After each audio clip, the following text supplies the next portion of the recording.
Marianne fed and clothed us, but anything beyond that was our responsibility.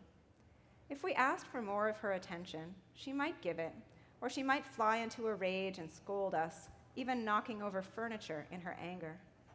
Once, in a tantrum, she gathered up all our toys in a garbage bag and threw them away. Once, she stormed away from the dinner table while we were eating, and we didn't see her for 2 days. Other times, she took us in her arms and spun us around to superstition or c'est pour toi.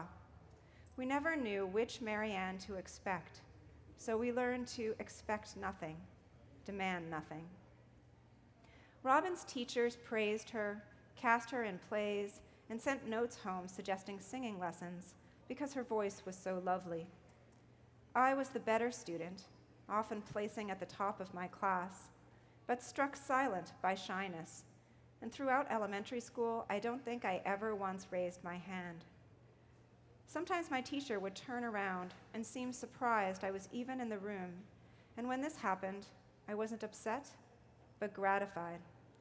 I practiced the art of subtracting myself from any given situation.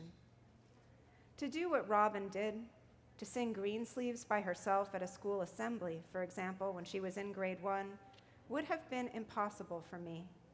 I would rather have died. I was proud of Robin and not at all jealous. Years later, someone asked me about our unhappy childhood, using that word, and I was startled. I'd never thought of it like that. It was strange, yes, in the sense that we mostly raised ourselves, but I wouldn't call it unhappy. My sister and I had each other, a union of separate but conjoined strengths. We were the bird sisters, Lark and Robin, one who could study and one who could sing.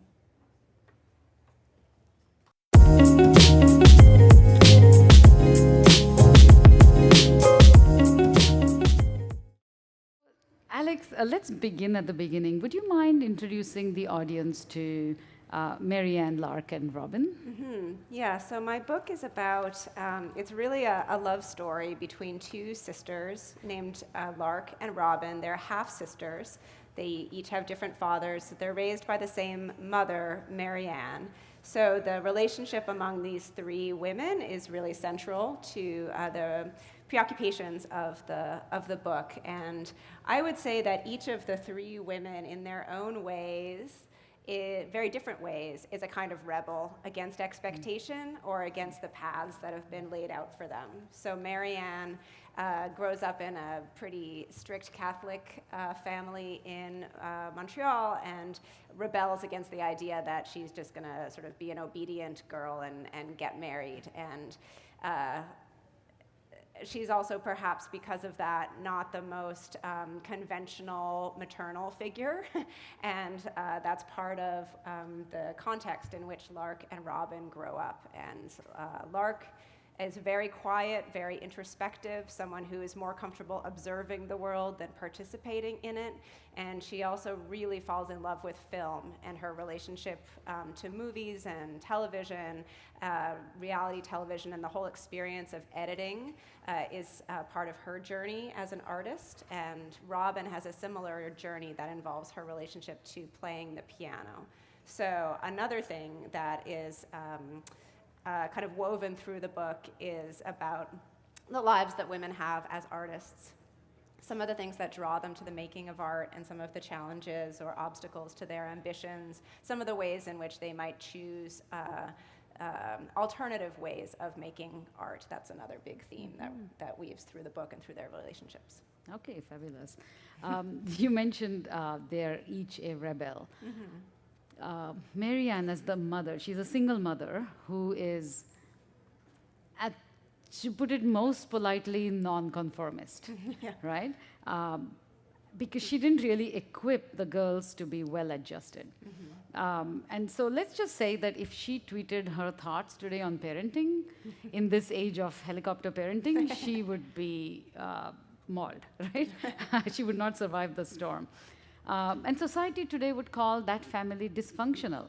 But that's not a lens through which either Lark or Robin view their own family. Right. Is dysfunctional a word that you would be comfortable with?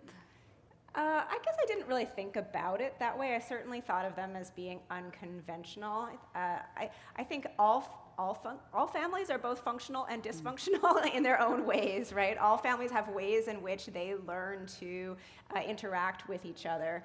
And I think what interests me is whether or not those dynamics can change or evolve over the course of the book. I definitely think it's true that Marianne would not win like any Mother of the Year awards, and rather than being a helicopter parent, she's whatever the opposite would be. Yeah. What's the opposite of a helicopter? I don't know. Neglecting. Yeah. And so Lark and Robin, they really sort of raise each other, and that's part of the reason that they are so tightly bonded. I thought of them, the word that I used for them when I was writing the book was feral. I thought of them as like two feral kittens in an alley of a city who have to be scrappy and fend for themselves and find their own food. Like literally, they have to find their own food because their mother doesn't cook for them, and they get, they scrounge for change in the couch cushions, and then they go buy their own dinner. And yes, that doesn't sound like the most desirable, I guess, family dynamic, but at the same time, it does create this very intense relationship and connection that they have to each other, and it also gives them a kind of autonomy as children, and they have sort of adventures in the neighborhood, and they meet other adults, and they have a whole life unto themselves as children, in part because they have an absentee parent. And is that the genesis of Marianne? Is she there to give them that difficult start in the story? Yeah, maybe a little bit. I guess I'm interested in undoing some of the cultural messaging around motherhood, and I find it's often very idealized or very demonized, like you're a fantastic mother or you're a terrible mother, and there's no in between. And I don't really judge Marianne. I just think of her as an interesting character who rebelled against the mores of her time. And then for the daughters, they are at times angry with her, and then as they grow older, I think they understand her more and perhaps have more forgiveness, and that also is something that happens to us as we grow into our own adulthood and we reflect back on who our parents were when we were young. Mm-hmm. And all of us are at different points in that journey of self-awareness, right? And between those three characters, who, and this book is definitely a deep dive into that. Who of those three characters would you say reach farthest in that journey? Yeah, I think they're all on a different journey. I'm not sure if I know who wins the race for getting the farthest, but one of the things that I really enjoy about writing a novel is similar to my experience as a reader, which is the luxury of inhabiting other people's lives over a long period of time. So this book starts in childhood and goes all the way to adulthood, and at times the sisters are very close and really kind of wedded and connected. At other points, they go through periods of rupture or estrangement, and then they come back together. And I really just deeply enjoy that experience of getting to see a character's whole life. I just always loved that myself as a reader, to go deep that way. So I think I enjoyed tracing their lives and their arcs. And some of the things that happened to them or the places they wound up were unexpected to me even, which is sort of a great part about writing, is the not knowing. Not knowing. So that's the journey that you went through as a writer, right? Yeah. So Lark is the narrator, and she's an introvert. She's an extreme introvert, and she likes her invisibility. And she says at one point, I practice the art of subtracting myself from any situation. And that's how she describes her shyness. So why did you choose the story to be from her point of view?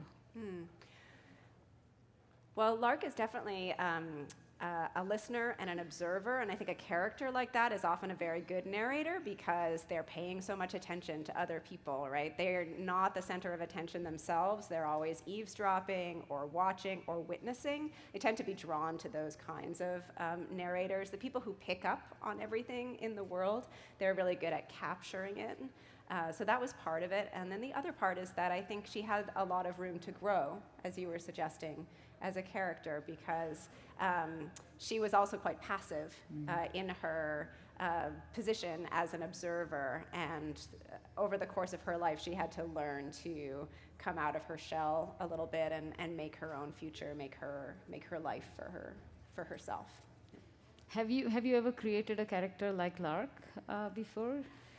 Yeah, every character is a little bit different. I do tend to be drawn to like the quiet, introspective types because I think there's an interesting mystery and enigma to them, like what's going on. Like somebody who is very splashy and spectacular and tells you everything about the character. To me, there's not as much mystery in getting to know that kind of person. So that might be why I was drawn to writing that. The other aspect of Lark's kind of quietness and her invisibility that you mentioned has to do with her career as an editor. So she's a film editor and then an editor for documentary television and then later reality TV. And I got the idea, I mean, I love film and I love movies and I just really enjoy thinking about them and what draws us to be so drawn to the power of the image and of story. But as I was reading about editing, I came across it was kind of new to me. I mean, it shouldn't be, but it was sort of new to me. The whole history of women as editors in the film industry and the unacknowledged art of the female editor. That was a really interesting facet of research to me. So we tend to know the names of famous directors of films, and those names tend to be male. But anyone who works in film or cinema or TV will tell you that editing is a hugely important aspect of how these works of art get made. And there is an incredible history of female editors whose names are not known. Women who worked with Scorsese and Allen and many other famous directors. So I was interested in kind of elevating the idea that there can be art to invisibility and that there are people working behind the scenes who are unacknowledged and who maybe actually even prefer that unacknowledgement, but their contribution to the art is hugely important. And they're unsung. Can you expand a little bit more on your journey into this research for film? Because I was sure that you had a background in film, and it's only at the end of the book, in your, at the end, I read that you thanked somebody else. Yes.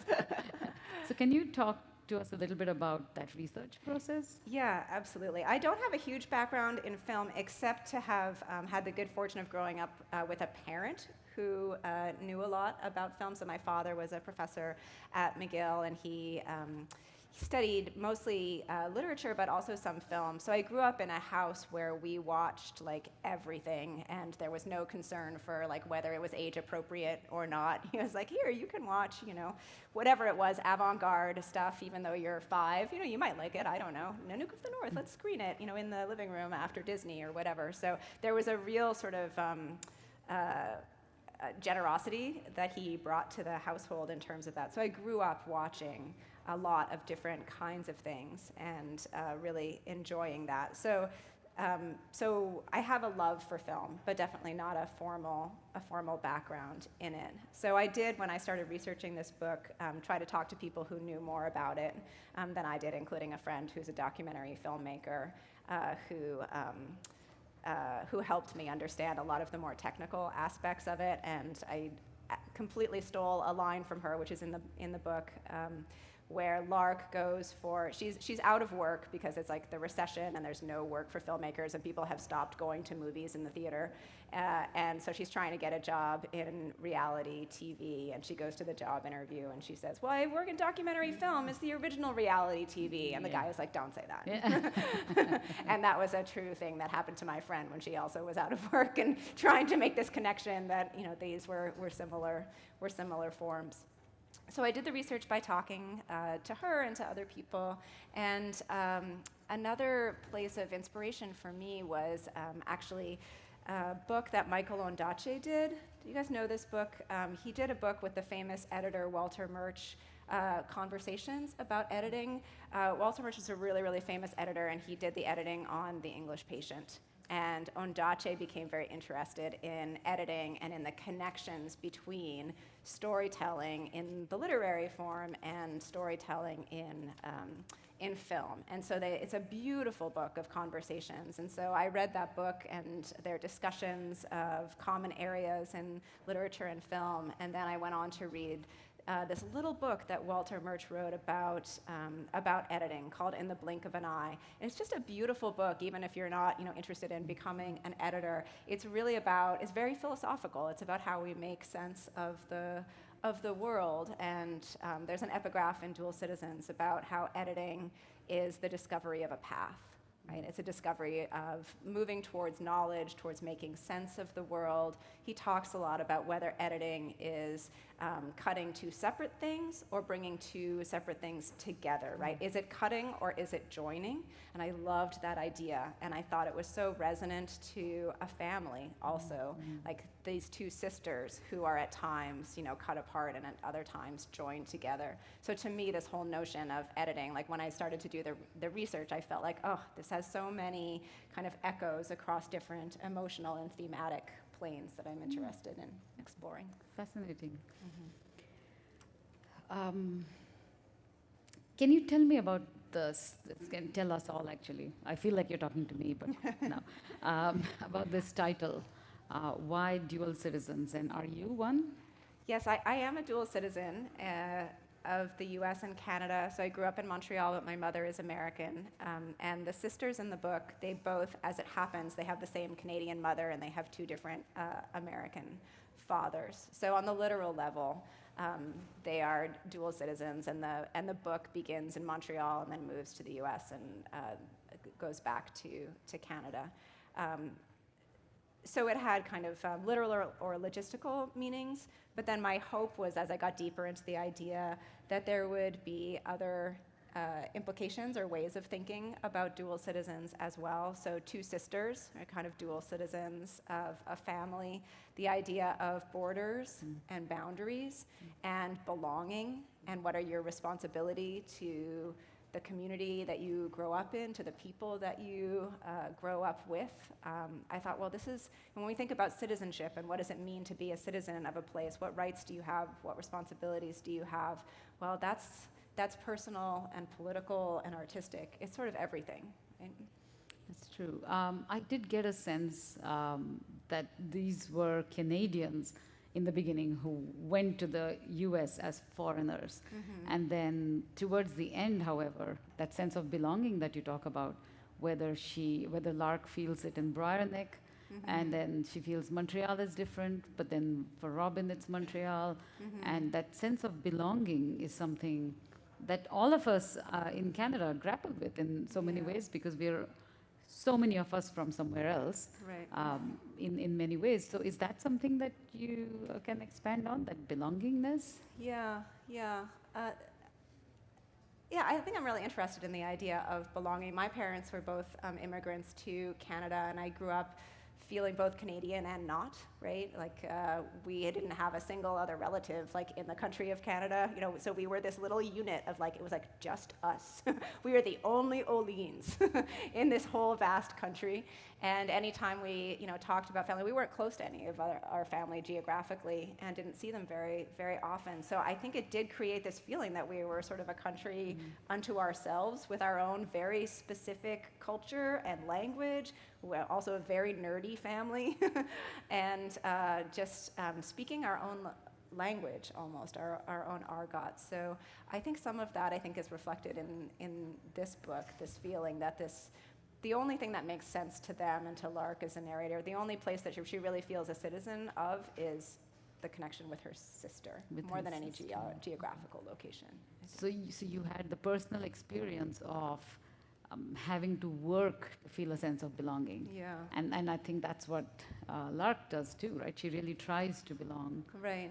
Without being overt about it. Right. Yeah. And I think people who are drawn to make art too, or people who are writers or are journalists or other kinds of writers and artists are often people who feel like they stand a little bit outside of things and watch or record or tell other people's stories. And that's definitely the position that Lark takes. Inhabits.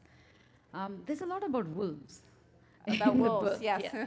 Rescuing wolves, tending to wolves, sleeping with wolves. Did you perhaps have an urge to rescue their reputation? The reputation of Of wolves. wolves? Yeah, I don't. Do you think they need They're rescuing? kind of, yeah, aggressive and scary, and if they're howling, oh, be careful. Yeah, I guess that's true. I mean, that they're also, beautiful and mesmerizing and charismatic, I think, wolves. I think they're a particularly fascinating animal because they're so close to the dog, right? So we feel like we know them. We feel like they're close to being domestic, but then they're also terrifying and they can attack and, be dangerous. So they occupy that, like, interesting liminal territory as an animal, which is always interesting. I was going to say something else about wolves, but now I can't remember what it was. Sorry. How did you research wolves? Like, Oh yeah, that is exactly what I was going to tell you about. Good. Thank you for asking. So we were talking earlier about research, and one of the great fun things about being a novelist is that you can sort of ask people to help you learn things about the world. So I went to a wolf rescue in Pennsylvania where I was living at the time, and I was just like, hey, I'm interested in seeing what you do here, and it was just a fascinating experience, and I wound up using some of it in the book. But it was these two white people who were obsessed with wolves, and they had built their own preserve. So far as I could tell, they did not necessarily have any scientific or conservation credentials. They were just like wolf enthusiasts, and they had given all the wolves and themselves like indigenous names, which was kind of uncomfortable and weird. And I was like, well, there's a lot going on here to unpack. But what I was really fascinated by was it was a couple, and they had really made their lives with these wolves in the woods, and they spent all of their times. They were rescue wolves, so wolves that had been injured and couldn't go back into the wilderness, and you don't put them in like a zoo. So they had built this whole kind of territory where the wolves could run freely, and they made sure the wolves had enough to eat, but otherwise just kind of let them try to have their happy wolf existence. I was fascinated by this personality that clearly this couple felt more at ease and more fulfilled emotionally living out in the woods with these wolves than they would have like in a city or in a more kind of conventional existence. And those kinds of people are always fascinating to me as a writer, those people who are like not comfortable in what we might think of as a more kind of standard lifestyle. So I was really interested in that and wanting to write a little bit about what is it about the freedom that we see in wolves, or the wildness that we see in them, or even the danger that they represent. Why does that speak to some people so deeply, and why do they sort of connect with that? Fascinating. Can we talk? We've spoken a little bit about Marianne, about Lark, whom I find most interesting, and then Robin, who annoyed me at times because she's the sister who's the prodigal pianist right from her childhood, and she seems self-centered, and at the same time she has a depth. You're able to bring a depth to her character, so she's not just a flat, self-absorbed person. Can you describe a little bit about her artistry? She is right from the beginning. It's clear that she is so talented. Does she actually reject her musical skill? Does she hold it in contempt? Is she herself uncomfortable with it? What is her artistic journey? Right. So Robin is a very talented pianist, and I want to quickly say that I also did some research into people who pursue piano, and one of my helpful interviewees is in the audience, a very talented pianist and friend who helped me learn a bit about some of the training that pianists go through. So thank you, Tracy. But Robin, she is both drawn to the artistry of classical piano and deeply frustrated by it. The kind of rigidity of the formal training she really chafes against that, and the idea, like she winds up going to Juilliard and they really break down her technique, and she feels like she's being forced into a little box and that she's not allowed to be expressive of herself in the way that she wants to be. And the other thing that she rebels against is the idea of performance and control. Right? So she feels like she's being made into a puppet, and she has especially male teachers and men who want her to go on a concert tour and sort of be like the object of an audience's gaze. She doesn't like any of that. She doesn't want to be the perfect performer. She doesn't want to be the like female embodiment of, music for people. She's just like, ugh, I'm not interested in doing this for you. So I see her as rebelling against the idea of making art for other people, and she only wants to do it for herself. So she winds up collecting old pianos and keeping them in a barn in the woods, and she just plays music in a very wild context, really for herself. And that's sort of based on an interview that I heard with the musician Nico Case, she has a barn in Vermont where she takes in pianos, and in one of her albums, she has like a 16-minute track that it's like starts with her playing the pianos and playing music, and it's really discordant, and then it just goes into the ambient noise of the woods, and it's just like crickets and marsh sounds. And I love that. I love the bleeding from like a formally organized song into this stuff that feels kind of discordant, into this stuff that's completely wild, and putting that all in as like a 16-minute track on a pop album. I was like, that's very, very cool. So part of my thing with Robin was a little bit of playing an homage to that. Yeah, and it's subversive too, because they're often broken pianos, and she's relishing that sound of broken, cracked tunes, yes, right? Exactly. She loves those imperfections, and she sees them, again, as that kind of feral music, that music that just breaks rules, and that doesn't adhere to any of the conventions. That's what she's all about. I'm not sure about time, but I'm going to just forge ahead anyway. Somebody will tell us when it's time to stop talking. I'm pretty sure.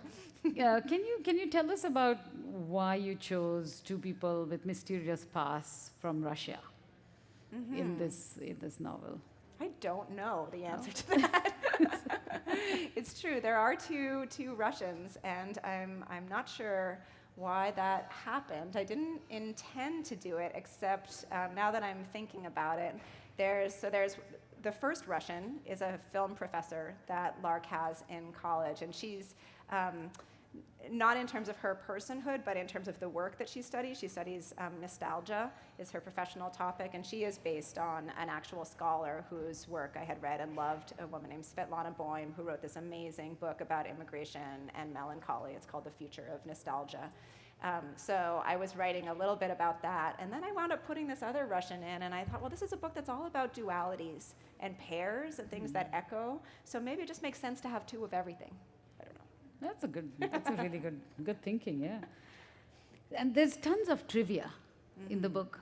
I could Google this, but I'm going to ask you, is it true or false when you say that this boy that Lark meets told her that how a German man brought European starlings to the US because he wanted to introduce to North America every bird mentioned in the plays of Shakespeare. Yeah. Is that true? That's true, yeah. All of the trivia, or I thought of it as the tidbits in the book, yeah, they're all true. Yeah, it rang true. Yeah. And then there is another one, if anybody's interested in trivia, about Agatha Christie's husband who fell in love with someone else and wanted a divorce, and she disappeared for 11 days, and people did not know if she was trying to frame her husband for murder in the time that she had disappeared, or she was just traumatized and lapsed into a dissociative figure. Yeah, and she was forgot in a who she fugue was. state. She herself, when she came out of it, she didn't know what she had been doing. It's very mysterious, yeah. Yeah, all that stuff is true. Yeah, I had this idea that Lark, she refers to herself as a magpie, a collector of tidbits, and she loves to kind of retain these bits of information and try to bring them together, and she finds such joy in them. They're like little jewels or treasures for her. And so I connected that in part to her being an editor, because what does an editor do? They take bits of dialogue and images and they kind of spackle those together in a kind of magpie way. And that's also how I write novels a lot of the times, right? Is I take little pieces of information and I try to bring them together and think about what they might mean when you put them next to each other. So I was interested in that, and I had been reading a lot of books that I felt like did things like that with information, where like not all information has to be like streamlined into a perfect narrative. Sometimes we just have interesting thoughts or ideas that we come across, especially in this era of like reading things online or social media. So I was thinking about a writer like Rachel Cusk. I don't know if any of you have read her trilogy, but all of those books are about her just kind of meeting different people and hearing their stories, and then she puts them all together, and somehow you find yourself as a reader making a connection between these different lives that are placed next to each other in the book. And so that's a little bit of what I was trying to do as well, is to ask the reader to try to make these connections or figure out which of these kind of facts or stories or anecdotes might be kind of sticky to you, might stick to your brain, might be interesting to you. Can you talk a little bit about the writing process? Where are you doing, have you envisaged a character and then you do all the research and it's twirling in your head and then you write it out? Or are you writing as you please and researching when inspiration strikes? Yeah, I don't do all the research first, because the book always changes a lot as I'm writing it. So I research one thing and I write about it, and then it turns out that I get rid of that whole part of the book, and then I have to research a whole other thing. So I have a lot of useless knowledge in my brain from things that didn't wind up making it into the final book. I have a lot of false starts, a lot of digressions as I write. It's a very exploratory, organic process for me. So like in an original version of the book, Lark was not an editor. She was going to be she was an artificial scientist, intelligence scientist. So I read a lot about artificial intelligence for like a whole summer, and then none of that wound up being in the book. There was also originally a whole terrorism subplot where Marianne was going to be involved with like the FLQ in Montreal, and like there was like a bombing scene. It was very exciting and action-packed, but it didn't ultimately wind up in the book. So then when I realized that Lark was going to be a film editor, then I had to do a whole new amount of research into that sphere. But it's so exciting and fun to always have the occasion. It's like being a perpetual student, I guess, which in a way I am. Or maybe you have this experience too as being a journalist. Like you're always learning something new about the world. Go Constantly. talk to someone and tell me about this thing that you love and are passionate about, so I can learn about it. Yeah. Were you frustrated, or does this frustrate you that you spent this time and there is a false start? And how are you kind to yourself at that point? Yeah, it's terrible. Yeah, I hate it. Yeah, I always wish that I was the kind of person who just decided, well, my book is about X. I will research X, and then I will write X. And it just doesn't work out that way for me. And the only time I'm ever happy with the book is before I have written it, because I'm like, oh, it's going to be perfect and easy, and this time I have really nailed it. And then it's always, imperfect and chaotic and ever-changing and ever-shifting. So it can definitely be very exhausting. So I'm like, I don't know what this book is. Yesterday it was a pizza, and today it's a taco. Like, what happened? But at the same time, it's never boring, and it's never the same thing twice, and it's always a process of moving from not knowing to knowing. And I think if I knew too much, or if I knew exactly what the book was going to be, I wouldn't have the impetus to write it. So. And then do you compartmentalize your life into writing a novel versus teaching versus family? Are you able, are they all neatly? Not really. I mean, all those things take up a lot of time, and they are often intersecting in various ways. So I don't think it's really possible to compartmentalize them. I just drink a lot of coffee and do whatever task is at hand. Yeah, sounds fair.